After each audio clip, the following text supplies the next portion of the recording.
1781 খ্রিস্টাব্দে Lord Warren Hastings কলিকাতায় একটা সরকারি মাদ্রাসা সরকারি খরচে প্রতিষ্ঠা করে দেয় এবং তার নাম দেয় কলিকাতা আলিয়া মাদ্রাসা। এখান থেকে আলিয়া মাদ্রাসার ইতিহাস শুরু। মনে রাখবেন, একটু পরে দরকার হবে। আলিয়া মাদ্রাসার ইতিহাস কত সন থেকে শুরু? 1781 খ্রিস্টাব্দে লর্ড ওয়ারেন হেস্টিংস কলিকাতার মুসলমানদের আবেদনের প্রেক্ষিতে একটা মাদ্রাসা প্রতিষ্ঠা করে দেয়, নাম দেয় কলিকাতা আলিয়া মাদ্রাসা। এই অবস্থায় যখন সারা দেশের 12 লক্ষ মাদ্রাসা বন্ধ করে মাত্র একটা মাদ্রাসা প্রতিষ্ঠা করে দিল, আরো অনেক ইসলামের ক্ষতি, মুসলমানের ক্ষতি, দেশের ক্ষতি, জনগণের ক্ষতি, অনেক কাজ করলো, তখনকার উপমহাদেশের একজন শ্রেষ্ঠ আলেম ছিলেন শাহ আব্দুল আজিজ মুহাদ্দিসে দেহলভী রহমতুল্লাহ। তার মতো এত বড় আলিম তখন উপমহাদেশ দ্বিতীয় কেউ ছিল না। তিনি ছিলেন উপমহাদেশের সবচেয়ে বড় আলিম তার যুগের, শাহ আব্দুল আজিজ। ইনি হযরত উমর ফারুক রাদিয়াল্লাহু আনহুর বংশধর। শাহ আব্দুল আজিজ কার বংশধর? হযরত উমর ফারুকের বংশধর। তিনি একটা ঐতিহাসিক বিপ্লবী ফতোয়া চালু করলেন। সেটা হলো, আমাদের দেশের শাসন ক্ষমতা ইংরেজরা ডাকাতি করে দখল করেছে। এই ডাকাতদের হাত থেকে দেশের স্বাধীনতা উদ্ধার করার জন্য সমস্ত মুসলমানদের জন্য মুক্তিযুদ্ধে ঝাঁপিয়ে পড়া ফরজ। একজন মুসলমানের জন্য মুক্তিযুদ্ধ এড়িয়ে চলা হালাল নয়। একজন মুসলমানের জন্য যেহেতু যুদ্ধে অংশগ্রহণ না করে বেঁচে থাকা হালাল নয়, ফতোয়া দিয়েছিলেন। এই জন্য ইতিহাসের পাতায় তার ফতোয়াটাকে বিপ্লবী ফতোয়া নামে আখ্যায়িত করা হয়েছে। তখনকার উপমহাদেশে মুসলমানদের সংখ্যা ছিল 10 কোটি, অমুসলমানরা ছিল 30 কোটি, মোট 40 কোটি লোক ছিল তখন। শাহ আব্দুল আজিজের ফতোয়ায় 10 কোটি মুসলমানের 10 কোটি একসাথে ইংরেজের বিরুদ্ধে মুক্তিযুদ্ধে ঝাঁপিয়ে পড়ে। 10 কোটি মুসলমানের 10 কোটি, যার যেভাবে সামর্থ্য আছে সেইভাবে। আমার হাতে সময় থাকলে বলে দিতাম যে ইসলামের ঘোষিত হালাল যুদ্ধে সর্বস্তরের মুসলমান অংশগ্রহণ করার পদ্ধতি কয়টা এবং কি কি, সেই আলোচনা করার সময় আমার হাতে নেই। শুধু আমরা মনে রাখি, যার যেভাবে অংশগ্রহণ করার সুযোগ সে সেইভাবেই এই মুক্তিযুদ্ধে অংশগ্রহণ করে। শেষ পর্যন্ত 30 কোটি অন্যান্য জাতিরাও এই মুক্তিযুদ্ধে শরীক হইল। যখন ইংরেজ শাসকের বিরুদ্ধে 10 কোটি মুসলমান একসাথে মুক্তিযুদ্ধে অংশগ্রহণ করেছিল, কলিকাতা আলিয়া মাদ্রাসার ছাত্র শিক্ষকরাও তখন মুক্তিযুদ্ধে অংশগ্রহণ করেছিল। এবার বলুন, মাদ্রাসা প্রতিষ্ঠা করে দিয়েছিল কে? মাদ্রাসার খরচ বহন করে কে? এই মাদ্রাসায় লেখাপড়া করায় তারাও ইংরেজ সরকারের বিরুদ্ধে যুদ্ধে ঝাঁপিয়ে পড়ে। এখান থেকে ইংরেজ সরকার আলিয়া মাদ্রাসাকে 12টা বাজাবার পরিকল্পনা গ্রহণ করে। আলিয়া মাদ্রাসাকে ইংরেজ সরকার কিভাবে 12টা বাজালো তার ইতিহাস বড় করুন। 1 নম্বর, কলিকাতা আলিয়া মাদ্রাসা থেকে হাদিস তফসিরের কিতাব সিলেবাস থেকে বাদ দিয়ে দিল। মাদ্রাসায় পড়তে পারবা মুসলমান, হাদিস পড়তে পারবা না, কোরআন শিখতে পারবা না। 2 নম্বর, আইন পাশ করে দিল শুধুমাত্র ইংরেজি ভাষার মাধ্যমে যারা লেখাপড়া করবে এদেরকেই সরকার শিক্ষিত গণ্য করবে। বাংলা, উর্দু, ফার্সি, আরবি ভাষার মাধ্যমে যারা লেখাপড়া করবে এদেরকে সরকার অশিক্ষিত, মূর্খ গণ্য করবে। 3 নম্বর, ইংরেজ সরকার আরেকটা সিদ্ধান্ত নিল যে মুসলমানেরা কোরআন শিখে আলেম হয়ে ফতোয়া দেয়, আর ফতোয়া পালন করার জন্য সর্বসাধারণ মুসলমান আমাদের বিরুদ্ধে যুদ্ধ করে। কাজেই কোরআনগুলিকে জ্বালিয়ে ছাই করে দিতে হবে। কোরআন শিখে যারা আলেম হয়েছে এদেরকে ফাঁসি কাস্টে ঝুলিয়ে দিতে হবে। এই সিদ্ধান্ত নেয় ইংরেজ সরকার 1863 খ্রিস্টাব্দে। 1863 খ্রিস্টাব্দ থেকে 1866 খ্রিস্টাব্দ পর্যন্ত 3 বছরে লক্ষ লক্ষ কোরআন শরীফের এডিশন পেট্রোল দিয়ে জ্বালিয়ে দিল। 3 বৎসরে 14,000 উলামায়ে কেরামকে ফাঁসি কাস্টে ঝুলিয়ে দিল।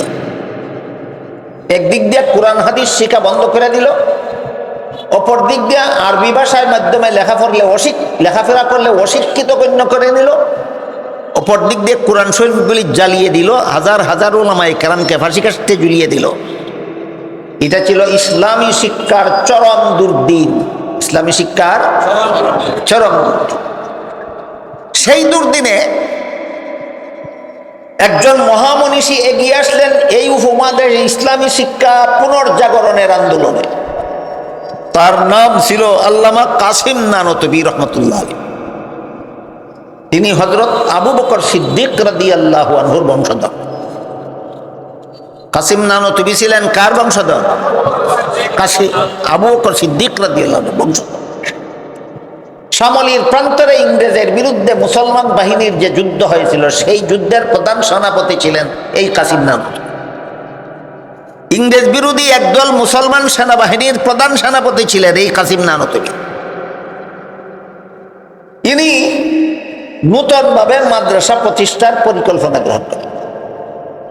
যেই মাদ্রাসা সরকারি সাহায্যে চলবে না, কওম বা জনগণের সাহায্যে চলবে। আরবি ভাষায় কওম, বাংলা ভাষায় জনগণ।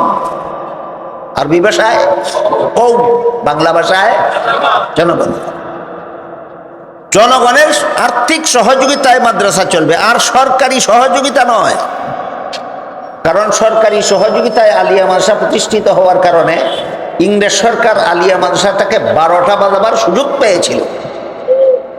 ইংরেজ সরকার আলিয়া মাদ্রাসাকে 12টা বাজাবার সুযোগ পেয়েছিল। এখানে আলিয়া মাদ্রাসার পরবর্তী একটু ইতিহাস আমাদের মনে রাখা দরকার। 1866 খ্রিস্টাব্দে আল্লামা কাসিম নানতবী রহমতুল্লাহি আলাইহি সর্বপ্রথম কওমি মাদ্রাসা দারুল উলুম দেওবন্দ মাদ্রাসা প্রতিষ্ঠা করেন।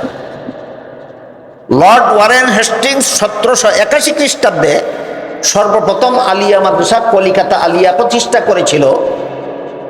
আর 1866 খ্রিস্টাব্দে কাসিম নানতবী সর্বপ্রথম কওমি মাদ্রাসা দারুল উলুম দেওবন্দ মাদ্রাসা প্রতিষ্ঠা করেছেন। এখানে একটা প্রশ্ন জায়গা স্বাভাবিক, সেটা হলো কলিকাতা আলিয়া মাদ্রাসা 85 বছর আগে প্রতিষ্ঠিত, দেওবন্দ মাদ্রাসা 85 বছর পরে প্রতিষ্ঠিত। Lord Warren Hastings Calcutta Aliah Madrasa প্রতিষ্ঠা করল 1781 খ্রিস্টাব্দে। কাসিম নানতবী দেওবন্দ মাদ্রাসা প্রতিষ্ঠা করলেন 1866 খ্রিস্টাব্দে। দুই মাদ্রাসার মধ্যবর্তী সময়ের ব্যবধান 85 বছর।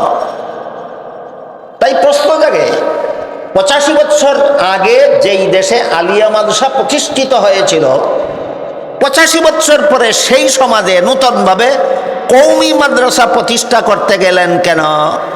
এইটা হলো প্রশ্ন। এর ঐতিহাসিক জবাব, এই 85 বছরে ইংরেজ সরকার আলিয়া মাদ্রাসাটাকে 12টা বাজিয়ে দিয়েছিল। প্রশ্নের ঐতিহাসিক জবাব কি?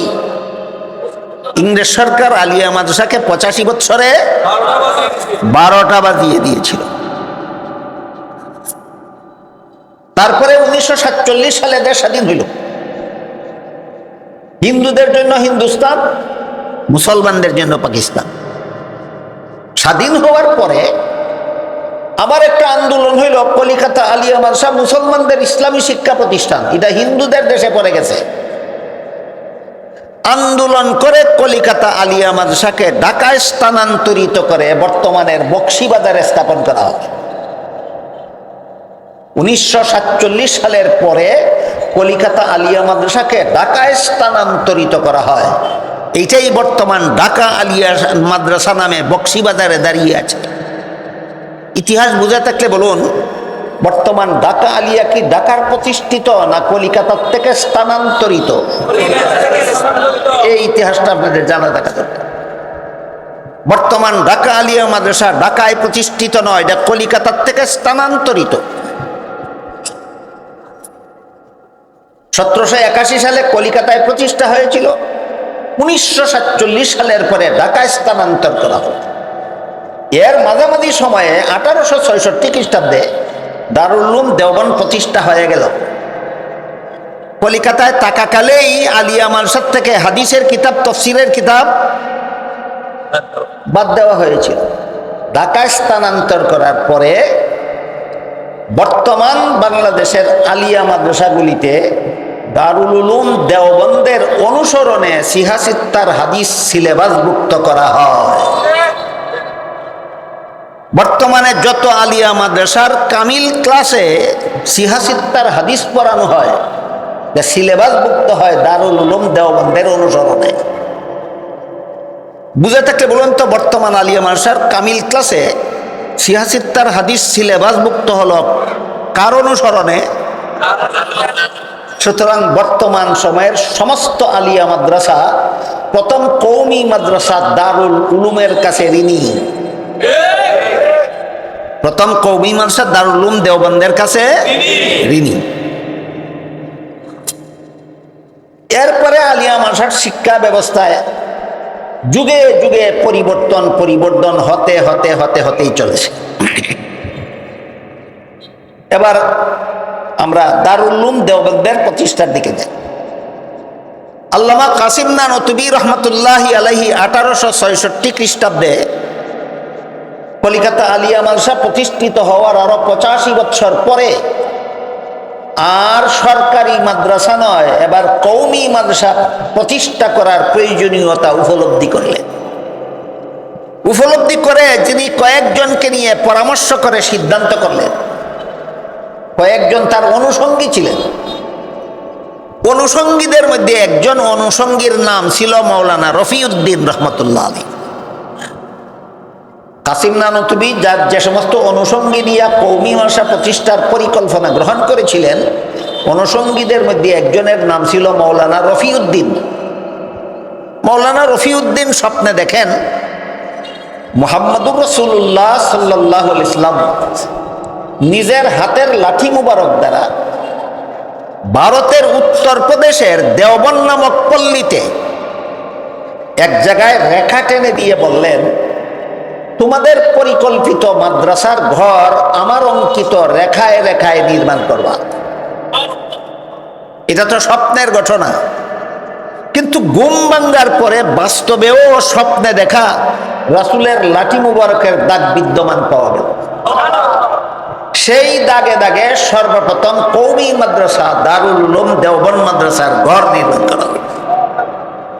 এতটুকু ইতিহাস যাদের জানা নাই, তাদেরকে যদি আপনি বলেন মাদ্রাসা শিক্ষার আদর্শ, উদ্দেশ্য, বৈশিষ্ট্য কওমি মাদ্রাসায় সন্তোষজনকভাবে পাওয়া যায় কেন, যদি বলেন মুহাম্মদুর রাসূলুল্লাহর প্রতিষ্ঠিত হওয়ার কারণে, কিছুই বুঝবে না।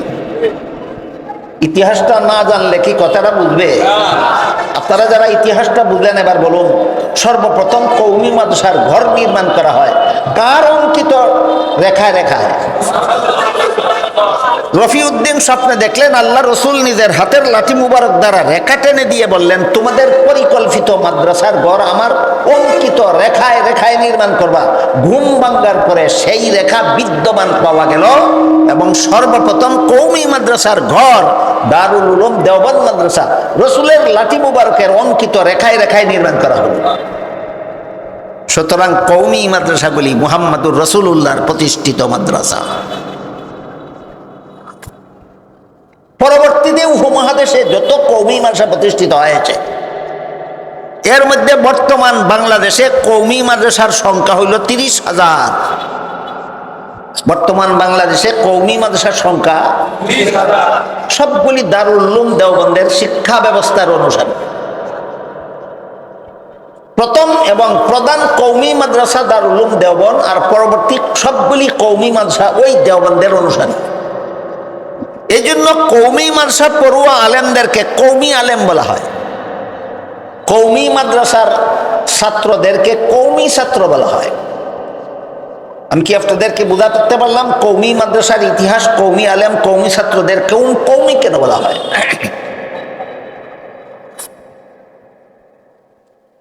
যখন দারুল উলুম দেওবন্দ মাদ্রাসা প্রতিষ্ঠা করা হয়, তখন একজন উস্তাদকে নিয়োগ দেওয়া হলো শিক্ষক হিসাবে। দারুল উলুম দেওবন্দ মাদ্রাসার প্রথম শিক্ষকের নাম ছিল মোল্লা মাহমুদ। একজন ছাত্রকে ভর্তি করা হয়েছিল ছাত্র হিসাবে, তার নাম ছিল মাহমুদুল হাসান। দেওবন্দ মাদ্রাসার প্রথম ছাত্রের নাম মাহমুদুল হাসান, প্রথম শিক্ষকের নাম মোল্লা মাহমুদ। প্রথম মুহতামিম বা প্রিন্সিপালের নাম সৈয়দ আবিদ হুসাইন। দেওবন্দ মাদ্রাসার প্রথম মুহতামিম সৈয়দ আবিদ হুসাইন, প্রথম উস্তাদ মোল্লা মাহমুদ, প্রথম ছাত্র মাহমুদুল হাসান। এই মাদ্রাসার গড়টা যেহেতু রাসূলের স্বপ্নে দেখা, রাসূলের হাতের লাঠি মুবারকের রেখায় রেখায় অঙ্কিত ছিল এবং এই মাদ্রাসার অনুকরণেই সবগুলি কওমি মাদ্রাসা প্রতিষ্ঠিত, এই জন্য ইতিহাসের সারমর্ম দাঁড়ালো কওমি মাদ্রাসাগুলি মুহাম্মদুর রাসূলুল্লাহর প্রতিষ্ঠিত মাদ্রাসা। এখানে আনুষঙ্গিকভাবে দুই একটা প্রশ্ন আছে। একটা প্রশ্ন হইল, স্বপ্ন যুগে রসুল রেখা টেনে দিয়েছিলেন, সেই রেখায় রেখায় সর্বপ্রথম কওমি মাদ্রাসা দারুল উলুম দেওবন্দ মাদ্রাসার ঘর নির্মাণ করা হয়েছিল, এর কি কোনো ঐতিহাসিক ভিত্তি আছে নাকি মুখস্থ করা কথা? মুখস্থ করা কথা নয়, ঐতিহাসিক ভিত্তি আছে। উপমহাদেশের যত বিখ্যাত ইতিহাস গ্রন্থ আছে এর মধ্যে একটা প্রসিদ্ধ ইতিহাস গ্রন্থের নাম হলো তারিখে দারুল উলুম দেওবন্দ, উর্দু ভাষায় লেখা। বাংলাদেশ ইসলামিক ফাউন্ডেশনের পক্ষ থেকে এর বাংলা অনুবাদও প্রকাশিত হয়েছে। অনুদিত বাংলা গ্রন্থটার নাম হলো দারুল উলুম দেওবন্দের ইতিহাস, কয়েক হাজার পৃষ্ঠা বিশিষ্ট। সেই ইতিহাসের ভূমিকায় যারা উর্দু বুঝেন না, বাংলা বুঝেন, বাংলাটাই পরে দেখতে পারেন। ভূমিকায় পরিষ্কার ভাষায় লেখা আছে, আল্লাহর রাসূল স্বপ্ন যুগে রেখা টেনে দিয়েছিলেন, সেই রেখা ঘুম ভাঙ্গার পরেও বাস্তবে বিদ্যমান পাওয়া গেছিল। সেই রেখায় রেখায় সর্বপ্রথম কওমি মাদ্রাসা দারুল উলুম দেওবন্দ মাদ্রাসার গড় নির্মাণ করা হয়েছিল। ইতিহাস এই দারুল উলুম তারিখে দারুল উলুম দেওবন্দ নামক ইতিহাস গ্রন্থের ভূমিকায় সুস্পষ্ট ভাষায় লেখা আছে। তাহলে বুঝে থাকলে বলুন, রাসূলের অঙ্কিত রেখায় রেখায় সর্বপ্রথম কওমি মাদ্রাসার গড় নির্মাণ করা হয়েছিল। এটা কি তুতির জোরে পড়া পুতির কথা না ঐতিহাসিক সত্য? এই হলো একটা প্রশ্ন এবং তার জবাব। আর একটা প্রশ্ন এখানে জাগতে পারে যে দেওবন্দ মাদ্রাসার গড় নির্মাণের জন্য ফাউন্ডেশনের রেখাটি টেনে দিতে যদি রাসূল আসতে পারেন, তাইলে রসুল আমাদের মিলাদ মাহফিলে আর জশ্নে জুলুসের মিছিলে আসতে পারবেন না কেন? দেওবন্দ মাদ্রাসার ফাউন্ডেশনের রেখা টেনে দেওয়ার জন্য যদি রসুল আসতে পারেন, তাহলে আমাদের মিলাদ শরীফে আসতে পারবেন না কেন? জশ্নে জুলুসে আসতে পারবেন না কেন? এই প্রশ্নের জবাব বোঝার আগে আমি আপনাদেরকে একটা কথা জিজ্ঞাসা করবো, বুঝলে জবাব দিবেন, না বুঝলে নীরব থাকবেন, জবাব আমি দেব। সেটা হইল,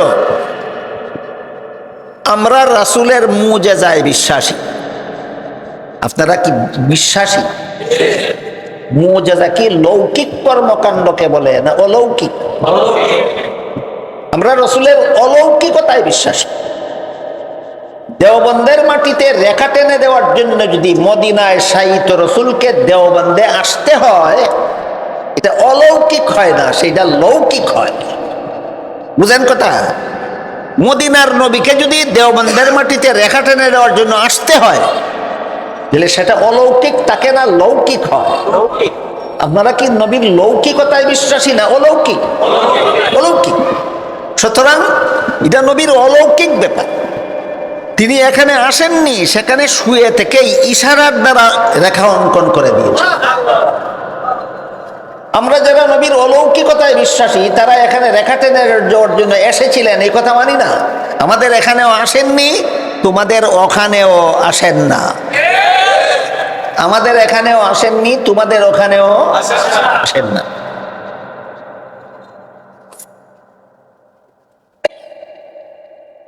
আসেননি, আসেন না, এই কথাটা পেলাম কোথায়?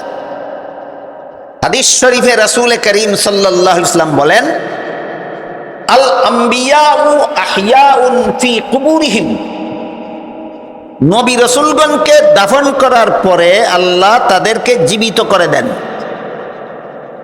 দাফনের পরে কোনো নবী মৃত থাকেন না, দাফনের পরে কোনো নবী মৃত থাকেন না, জীবিত করে দেন।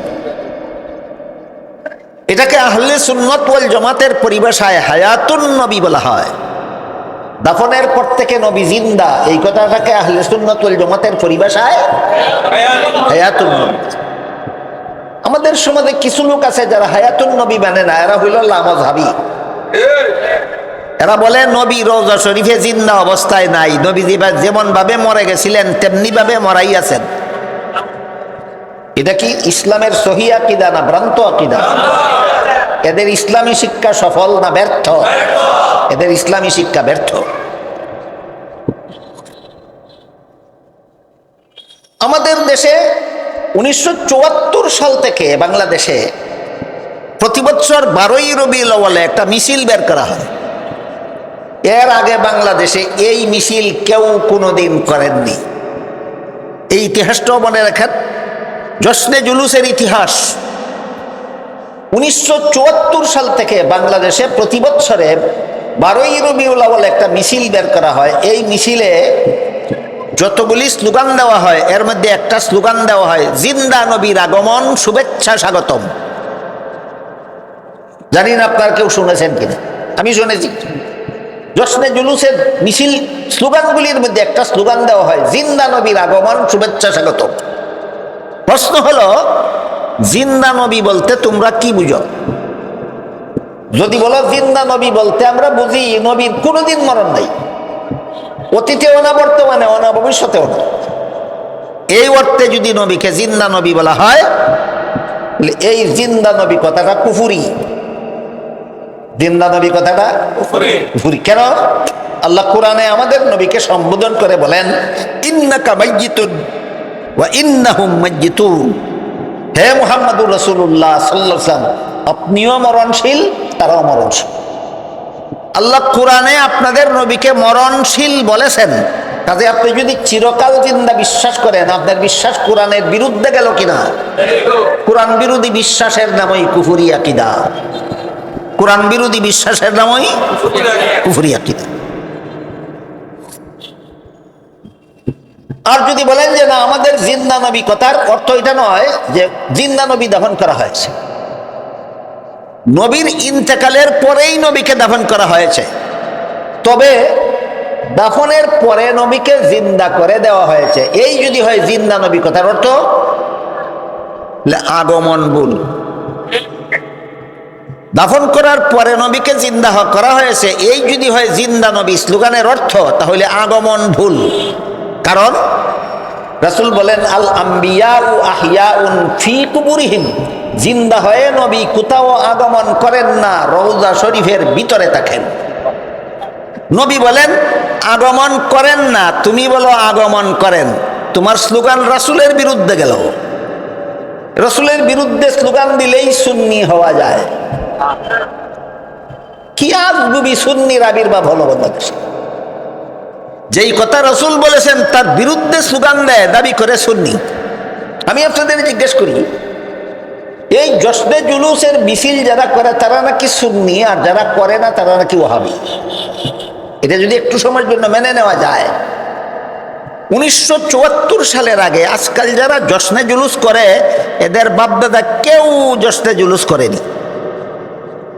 সে জশ্নে জুলুস করলেই যদি সুন্নি হয় আর না করলেই যদি ওয়াহাবি হয়, তাহলে তোমাদের বাপদাদারা কেউ তো জশ্নে জুলুস করেনি, তাহলে তারা তো সুন্নি ছিল না, তারা তো ছিল ওয়াহাবি। তাহলে তোমরা ওয়াহাবির ঘরের সুন্নি। কার ঘরের সুন্নি? তোমার বাপদাদা 14 গোষ্ঠী ওয়াহাবি, তোমরা নতুন সুন্নি। নবসুন্নি ইসলামে গ্রহণযোগ্য নয়। এরাই প্রশ্নটা করে থাকে যে তোমাদের দেওবন্দের মাটিতে রেখা টেনে দেওয়ার জন্য যদি রাসূল আসতে পারেন, আমাদের জশ্নে জুলুসে আসতে পারবেন না কেন? আসতে পারবেন না কেন? এটা আমার সাফার জুড়ে নয়। নবী বলেছেন, আল আম্বিয়াউ আহইয়াউন ফি কুবুরিহিম, নবী জিন্দা হয়ে কোথাও আসেন না, রওজা শরীফের ভিতরে থাকেন। কাজেই নবী সেখানেও আসেননি, এখানেও আসেন। তাহলে রাসূল করিম সাল্লাল্লাহু আলাইহি ইসলাম মদিনার রওজা শরীফে শুয়ে থেকেই ইশারার দ্বারা দেওবন্দের জমিনে রেখা টেনে দিয়েছেন। এটা লৌকিক না অলৌকিক? আমরা নবীর অলৌকিকতায় বিশ্বাস। নবী দুনিয়ার থেকে বিদায় হওয়ার আগে এমন অলৌকিকতার স্বাক্ষর রেখে গেছেন আসমানে। রাসূল করিম সাল্লাল্লাহু আলাইহি ওয়াসাল্লাম এক সময় হাতের আঙ্গুল দ্বারা ইশারা করেছিলেন আকাশের চন্দ্রকে।